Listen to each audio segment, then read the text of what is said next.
আসসালামু আলাইকুম বন্ধুরা, সবাই কেমন আছেন? আশা করি ভালো আছেন। তো আপনাদের মাঝে নতুন একটি ভিডিও নিয়ে আসলাম। আপনারা দেখতে পাচ্ছেন যে আমি ফুলগুলো দেখাচ্ছি, যে ফুলগুলো হচ্ছে আপনাদের, এটা হচ্ছে আমাদের গ্রাম অঞ্চলে এবং কি সচরাচর পাওয়া যায়, এবং এটি এর নাম হলো শিয়ালমতি গাছ। এর গুণগান হলো এর এটা হলো কবিরাজি গাছ। এতে এই গাছটি দিয়ে কবিরাজি ঔষধ বানানো হয়। এটা কবিরাজি ঔষধ গাছ। আপনারা চাইলে এগুলো দিয়ে ঔষধ বানিয়ে সেবন করে এবং কি ব্যবহার করে আপনারা কবিরাজি ঔষধ ব্যবহার করে আপনারা যে কোনো কাজে এ, আপনাদের রোগবালাই ভালো করতে পারেন। এগুলো কবিরাজি ঔষধভাবে পরিচিত। আপনারা দেখতে পাচ্ছেন যে কবিরাজি ঔষধগুলো কত সুন্দর দেখাচ্ছে। আপনারা চাইলে এগুলো দিয়ে কবিরাজি ঔষধ বানাতে পারেন। এটা সচরাচর কোথাও পাবেন না, এবং কি এটা গ্রাম অঞ্চলে পাওয়া যায়, শহরে পাওয়া যায় না। রাস্তাঘাটে এগুলো গাছ হয়ে থাকে।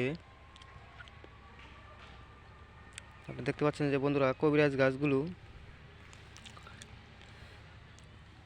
এই কবিরাজ গাছগুলো দিয়ে কিভাবে ওষুধ বানানো হয় সেটা যদি জানতে চান তো কমেন্টে জানিয়ে যাবেন। এবং কি আমার চ্যানেলে যদি নতুন হয়ে থাকেন তো একটু সাবস্ক্রাইব করে দিবেন, এবং কি বন্ধুদের মাঝে শেয়ার করতেও ভুলবেন না। এটা খুব মূল্যবান কবিরাজি ঔষধ। এটার